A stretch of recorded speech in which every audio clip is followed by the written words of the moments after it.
सनातन धर्म में सूर्य देव की पूजा का विशेष महत्व है। ज्योतिष शास्त्र में सूर्य देव को ग्रहों का राजा माना गया है। वेदों और पुराणों के अनुसार सूर्य देव की आराधना से कुंडली के सभी दोष दूर हो जाते हैं। वहीं सभी देवों में सूर्य ही एक ऐसे देव हैं जिनके साक्षात प्रत्यक्ष रूप से दर्शन होते हैं।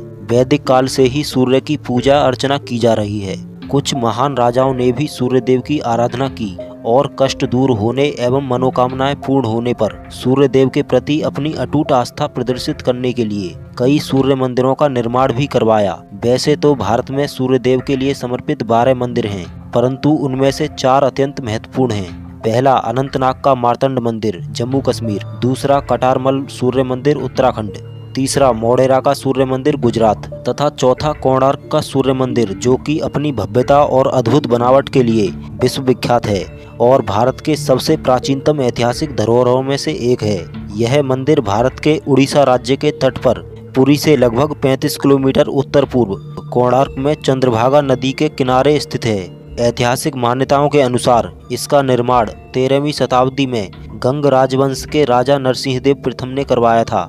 कोणार्क मंदिर का स्वरूप एक अति विशाल और भव्य रथ के समान है, जिसमें 3 मीटर व्यास के सुपरिष्कृत धातुओं के बने 12 जोड़ी विशाल पहिए लगे हैं और रथ को 7 बलशाली घोड़े खींच रहे हैं। इसकी बनावट इस प्रकार की गई है मानो सूर्यदेव अपने रथ पर विराजमान होकर पूर्व दिशा की ओर बढ़ रहे हों। इस मंदिर से आप सीधे सूर्य भगवान के दर्शन कर सकते हैं। यह मंदिर अपनी अनूठी कलाकृतियों और भव्यता के लिए प्रसिद्ध है, जो कि कलिंग शैली से मिलती जुलती है।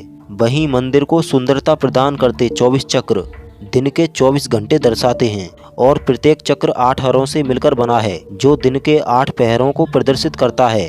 और ये 12 जोड़ी पहिए वर्ष के 12 महीनों को दर्शाते हैं तथा 7 घोड़े दिन के 7 दिनों के प्रतीक हैं। परंतु वर्तमान में 7 घोड़ों में से केवल एक घोड़ा ही शेष है। यह मंदिर समय की गति को दर्शाता है, जिसे सूर्यदेव नियंत्रित करते हैं। चक्रों पर पड़ने वाली छाया से हम समय का सही और सटीक अनुमान लगा सकते हैं। यह पहिए प्राकृतिक धूप घड़ी का कार्य करते हैं। मंदिर के शिखर से सूर्य का उदय व अस्त देखा जा सकता है, जो कि अति मनभावन होता है। ऐसे लगता है जैसे सूर्य की लालिमा ने पूरे मंदिर में लाल रंग बिखेर दिया हो तथा मंदिर के प्रांगण को लाल सोने से मढ़ा हो। यहाँ के स्थानीय लोग भगवान सूर्य नारायण को ब्रंची नारायण भी कहते हैं। यह मंदिर अपनी चमत्कारिक वास्तुकला के लिए विश्व भर में जाना जाता है। यह मंदिर ऊंचे प्रवेश द्वारों से घिरा है, जिसका मुख पूर्व दिशा की ओर है। यहाँ बनाई गई मूर्तियों को बड़ी खूबसूरती के साथ भग्नावशेषित मुद्राओं में दर्शाया गया है, लेकिन इन मूर्तियों को बाहर तक ही सीमित किया गया है। कारण जब भी कोई मंदिर के गर्भगृह में जाए तो वह अपने सांसारिक सुखों को बाहर ही छोड़ाए। मंदिर प्रवेश द्वार के दोनों ओर 2 विशाल शेर स्थापित किए गए हैं। इन शेरों द्वारा हाथी को कुचलता हुआ प्रदर्शित किया गया है। प्रत्येक हाथी के नीचे मानव शरीर है। इस दृश्य में शेर गर्भ का प्रतिनिधित्व कर रहा है और हाथी धन का प्रतीक है, जो मनुष्य को संदेश देते हुए मनमोहक दृश्य है। मनुष्य की बहुत सी समस्याओं को इस एक दृश्य में ही बताया गया है। पूरे मंदिर में पत्थरों पर कई विषयों और दृश्यों को मूर्तियों के द्वारा दर्शाया गया है। इस मंदिर के निर्माण में सभी पत्थरों को उत्कृष्ट नक्काशी के साथ उकेरा गया है। वैसे यह मंदिर समुद्री तट पर चंद्रभागा नदी के मुख में बनाया गया था, लेकिन अब इसकी जल रेखा समय के साथ कम होती जा रही है। 26 एकड़ भूमि पर फैला यह मंदिर 229 फीट यानी 70 मीटर ऊंचा है। भगवान सूर्य की अलग अलग अवस्थाओं को दर्शाती हुई 3 प्रतिमाएं बनाई गई थीं, जो एक ही पत्थर से निर्मित थीं। मंदिर में 3 गर्भगृह हैं, जिसमें सूर्य भगवान की मूर्तियों को इस प्रकार रखा गया था कि उगते हुए सूर्य की पहली किरण उन पर आकर गिरती थी, जिसकी रोशनी से पूरा मंदिर जगमगा उठता था। उपरोक्त तीनों मूर्तियां ग्रेनाइट पत्थर की बनाई गई थीं, जिनका वजन लगभग 28 टन था।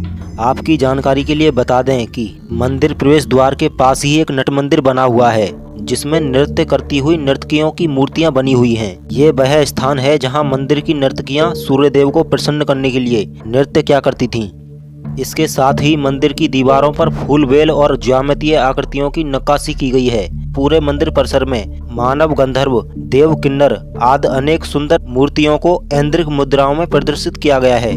मंदिर के बारे में एक मिथक और भी है। अगर कोणार्क के पुराने लोगों की माने तो आज भी यहाँ आपको शाम के समय नर्तकियों के पायलों की झंकार सुनाई देगी, जो कभी नृत्य किया करती थीं। कोणार्क मंदिर का सबसे बड़ा रहस्य इसका चुंबकीय क्षेत्र था। प्रचलित कथाओं के अनुसार मंदिर के शिखर पर 52 मीट्रिक टन का एक चुंबक रखा गया था, जिसका प्रभाव इतना अधिक प्रबल था कि समुद्र से गुजरने वाले जहाज के कंपास इसके चुंबकीय क्षेत्र के कारण दिग्भ्रमित हो जाते थे और जहाज भटककर इसकी ओर खींचे चले आते थे। मंदिर का निर्माण लाल रंग के बलुआ पत्थरों और काले ग्रेनाइट पत्थरों से हुआ है। इस मंदिर के प्रत्येक 2 पत्थर लोहे की प्लेटों से सुसज्जित हैं और ऊपरी मंजिलों का निर्माण लोहे की बीमों से हुआ है। कहा जाता है कि मैग्नेट के कारण भगवान सूर्यदेव की मूर्ति हवा में तैरती थी। समय के साथ अनेक भौगोलिक और प्राकृतिक घटनाओं के चलते चंद्रभागा नदी विलुप्त हो गई थी। वर्ष 2016 में वैज्ञानिकों ने मंदिर क्षेत्र से इस नदी के साक्ष्य खोज निकाले।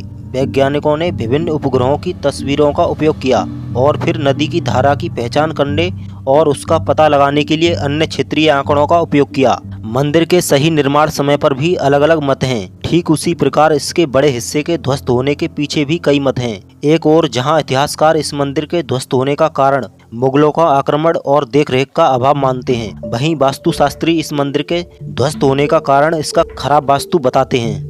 एक पौराणिक कथा के अनुसार इस मंदिर का निर्माण जब महाभारत में भगवान श्री कृष्ण के पुत्र सांब को एक श्राप के कारण कुष्ठ रोग हो गया था, तब अपने इस रोग से मुक्ति पाने के लिए सांब ने कोणार्क के मित्र वन में चंद्रभागा नदी के समुद्री संगम पर 12 वर्ष तक भगवान सूर्यदेव की कठोर तपस्या की, जिससे प्रसन्न होकर सूर्यदेव ने सांब को दर्शन देकर श्राप मुक्त किया। तब सांब ने अपनी अटूट श्रद्धा दिखाने के लिए देव शिल्पकार भगवान श्री विश्वकर्मा से सूर्यदेव की मूर्तियों और एक भव्य मंदिर का निर्माण करवाया। परंतु एक दूसरी कहानी के अनुसार एक 11 वर्षीय किशोर बालक अपने घर के छत के नीचे बने दहलीज पर बैठा रहता और वहां से गुजरने वाले राहगीरों को देखा करता और वहां से गुजरने वाले अपने उम्र के बच्चों को अपने पिता के साथ देखता। तब उस नन्हे बालक का छोटा सा हृदय पिता के प्यार के लिए तड़प उठता। जब कहीं बाजार हाट मेला जाता तो अपने उम्र के बच्चों को अपने माता पिता के साथ देखता। जब मेला से वापस आते समय बच्चों के हाथों में गुब्बारे, लट्टू इत्यादि देखता, तब बेचारे बच्चे का मन किस कदर तड़प उठता, यह केवल वही बालक समझ सकता है जो अपने पिता से दूर हो चुका है। वह बालक प्रतिदिन अपनी माँ से पूछता कि माँ, पिताजी कहाँ हैं? तब माँ उसे कहती, बेटा, तुम्हारे पिताजी पैसा कमाने दूर शहर गए हैं, परंतु बहुत जल्दी लौट आएंगे और फिर देखना तुम्हें बहुत सारे खिलौना और मिठाइयाँ लाएंगे। माँ की प्यारी बातों को सुनकर उसका मन बहल जाता, पर ऐसा बोलकर स्वयं माँ की आंखों में एक वेदना और उदासी सी छा जाती। बस इसी तरह समय बीतता चला गया। अपने पिता के बारे में सवाल करता और माँ कोई ना कोई बहाना बनाकर बहला फुसला लेती। ऐसे ही उसे बालक जब ज़्यादा जिद करता तो माँ उसे बहलाने के लिए छेनी हथौड़ा उसके हाथों में थमा देती। बालक भी मग्न हो जाता और खेलने लग जाता। खेलते खेलते बालक छेनी और हथौड़े से पत्थरों को काट काट कर नई नई आकृति दे देता। इसे देखकर माँ बहुत प्रसन्न होती और कि आखिर वंश का गुण उसके अंदर विद्यमान है, क्योंकि उस बालक के पिता भी एक शिल्पकार हैं। माँ की इच्छा भी यही थी कि उसका बेटा अपने पिताजी की तरह एक अच्छा शिल्पकार बने। अब वह बालक 12 वर्ष का हो चुका था। अपने पिता के बारे में एक ही बात सुनकर कि वो जल्द ही आएंगे, वह थक चुका था। अब उसे अपने पिता के बारे में संपूर्ण जानकारी चाहिए थी। फिर एक दिन उसने खाना पीना भी त्याग दिया और जिद करने लगा कि उसे उसके पिता के बारे में बताया जाए और उस बालक को अपने पिता के पास भी जाना था। अब माँ भी बेचारी डर गई। आखिर एक ही तो बेटा है, यही उसका सहारा है। अगर उसने खाना पीना त्याग दिया तो माँ क्या करेगी? तब माँ ने कहा, बेटा, तुम्हारे पिताजी तुम्हारे जन्म के समय से ही कलिंग यानी उड़ीसा के एक नगर कोणार्क गए हैं। वहाँ एक सूर्य मंदिर का निर्माण हो रहा है। अब तो इस बात को 12 वर्ष बीत चुके हैं। तुम्हारे पिता अब आते ही होंगे बेटा, इसलिए तुम्हें वहाँ जाने की कोई आवश्यकता नहीं है। परंतु बेटे ने जिद पकड़ ली कि उसे तो अपने पिता के पास जाना ही है। माँ उसे समझाते हुए बोली, देखो बेटा, तुम वहाँ जाकर क्या करोगे? फिर वहाँ का रास्ता भी बहुत लंबा और डरावना है, जहाँ जंगलों से होकर जाना पड़ता है और जंगल में अनेक खतरनाक जंगली जानवर हैं। उस रास्ते ना जाने कितने नदी, नाले और पहाड़ हैं। तू नन्हा सा बालक इन सब परेशानियों से निकलकर कैसे जा पाएगा? बेटा बोला, नहीं माँ, मैं अवश्य जाऊंगा। अगर राह में किसी जंगली जानवर से भेंट हुई भी तो मेरे पास मेरा छेनी हथौड़ा है, इससे मैं उन्हें मार गिराऊंगा और नदी, नाले, पर्वत सभी को पार करके मैं अवश्य पिताजी के पास पहुंचूंगा और तुम देखना, मैं उन्हें साथ लेकर ही लौटूंगा। बाल हट के आगे माँ की एक ना चली। उसने अपने बेटे के लिए पोटली तैयार की जिसमें कुछ खाने के लिए रखी और आंसू भरे नेत्रों से अपने बेटे को विदा किया। गंगा राजवंश के राजा नरसिंह देव उस समय यहीं पर एक भव्य मंदिर का निर्माण करा रहे थे।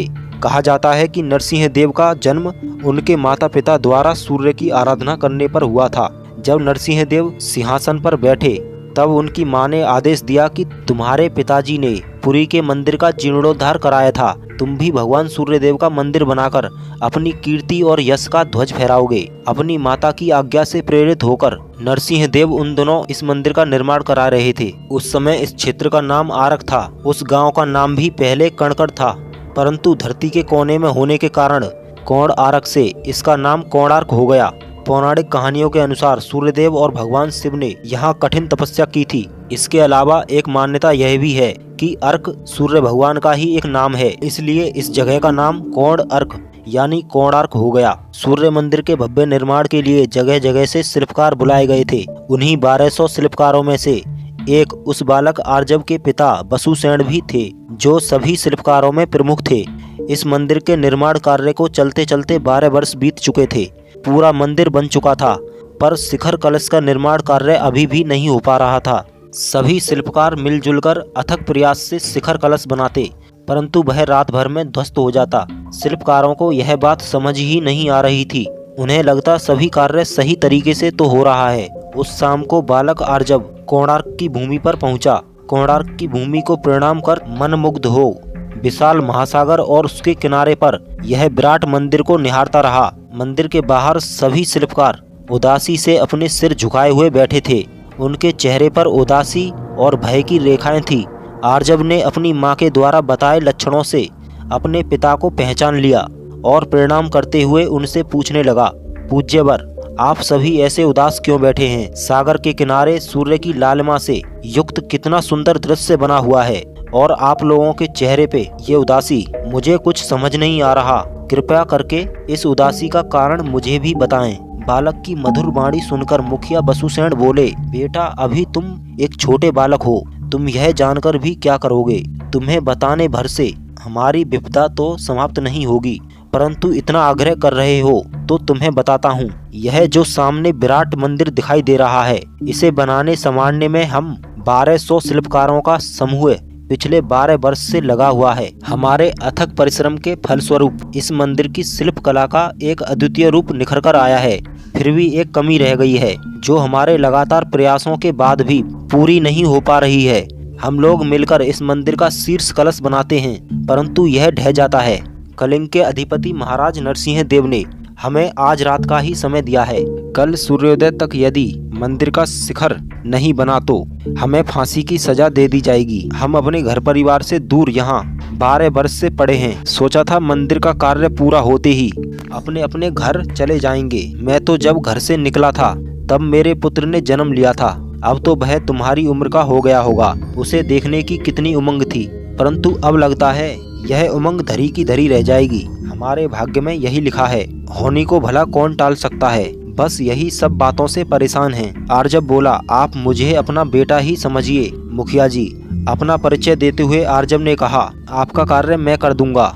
आप सभी पूजा पाठ कर भोजन करिए, मैं जाता हूँ शिखर कलश बनाने। बालक की बातें सुन बसुसेन के चेहरे पर हल्की मुस्कुराहट सी फैल गई। वे आर्जव से बोले, तुम भी अपना मन बहला लो बेटा, परंतु जिस कार्य को हम जैसे निपुण शिल्पकार नहीं कर पाए, उसे तुम कैसे कर पाओगे? प्रभु की लीला, जो एक बालक हमें सांत्वना दे रहा है।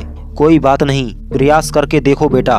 फिर क्या था, आर्जव ने अपनी छेनी और हथौड़ी को पकड़ा और फिर मंदिर के शिखर पर चढ़ गया और भगवान विश्वकर्मा को नमन कर अपने कार्य में लग गया। पता नहीं काल के गर्भ में कितनी अनजान पहेलियां छुपी हैं, कोई नहीं जानता।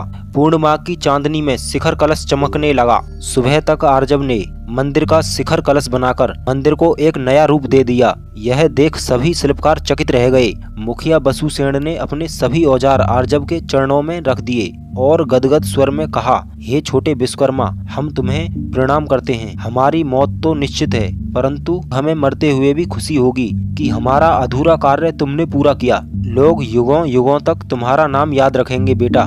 आर्जव बोला, अब ऐसा क्या रह गया मुखिया जी जो आप इतनी निराशा की बातें कर रहे हैं। अब तो आपको अपने घर अपने परिवार से मिलने से कोई नहीं रोक सकता। मुखिया बोला, हमारी मृत्यु फिर भी निश्चित है पुत्र। जब सुबह राजा को पता चलेगा कि जो कार्य हम सब मिलकर नहीं कर पाए उसे एक बच्चे ने कर दिखाया, तो राजा हमारी नियत पर शक करेगा या कार्य कुशलता पर, और हमें दोनों स्थिति में मरना पड़ेगा। पर अब हमें मरने का कोई दुख नहीं, हमारी साधना पूरी हो गई। आर्जव पर तो जैसे पहाड़ ही टूट पड़ा, उसका हृदय बैठ गया। कितनी उम्मीद से माँ से बोलकर आया था कि अपने पिता को वापस लेकर लौटूंगा। माँ घर पर कितनी आशा से हमारी प्रतीक्षा कर रही होगी। मेरे कार्य करने का कोई अर्थ ही नहीं होगा जब मेरे समक्ष मेरे पिता को फांसी दे दी जाएगी और साथ में 1200 शिल्पकारों की मौत हो जाएगी। नहीं, मैं ऐसा नहीं होने दूंगा। आर्जव ने मन में दृढ़ प्रतिज्ञा ली। अब वह मंदिर के शिखर पर चढ़ गया।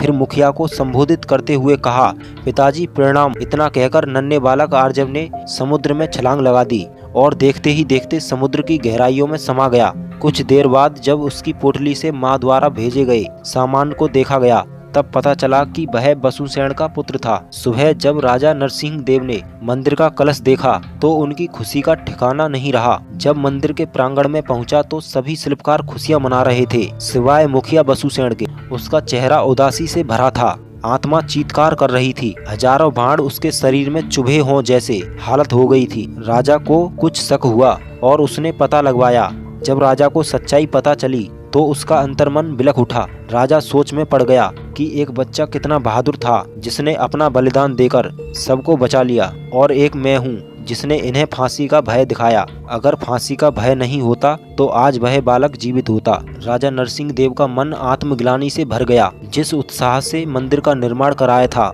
उतनी ही कठोरता से मंदिर को बंद करने का आदेश दे दिया। बड़े बड़े शिलाओं से मंदिर के दरवाजों को बंद करवा दिया गया और घोषणा कर दी कि आज से यहाँ कोई पूजा अर्चना नहीं होगी। तभी से यह मंदिर शिलाओं से बंद है।